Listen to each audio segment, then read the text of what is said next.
On est là pour 5 jours pour faire du vélo dans le coin. On ne s'occupe pas de nos bagages et en plus, j'ai un vélo électrique, c'est grand luxe.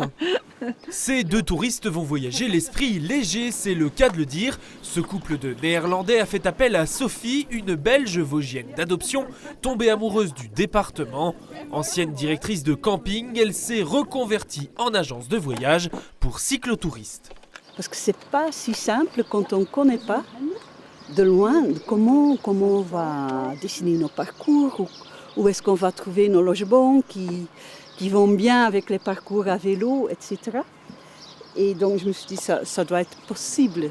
Et cela fait même 3 ans que ça dure avec des groupes de France ou du Benelux.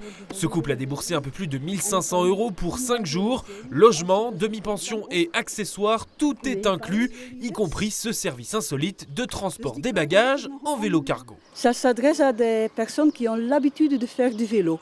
On n'a pas besoin d'être un grand sportif, mais on doit être stable sur le vélo. Rouler, faire du vélo en montagne avec beaucoup de bagages, c'est très très dur. Donc moi je transporte leurs bagages, de chambre d'hôte en chambre d'hôte. Lui est un super cycliste, moi beaucoup moins. Les parcours ne sont pas trop compliqués et il y a de beaux endroits, j'aime bien. Et sans les bagages, c'est mieux, non ? Oui, c'est beaucoup plus confortable. Quand on est allé dans des pays comme le Sri Lanka ou la Thaïlande, on savait qu'il ferait chaud. Et puis voilà, on peut prendre moins d'affaires, on peut les laver plus souvent, c'est pas un problème. Ici, à la montagne, il peut faire bon comme aujourd'hui, mais aussi très frais. Donc on prend forcément plus de choses. Et là, avoir un service comme ça, c'est vraiment un plus. C'est donc parti pour un périple de 58 bornes direction Sapois via Gérardmer, Liezay et le Haut-du-Taux, avec en prime une petite partie gravel à la demande des 2 cyclotouristes.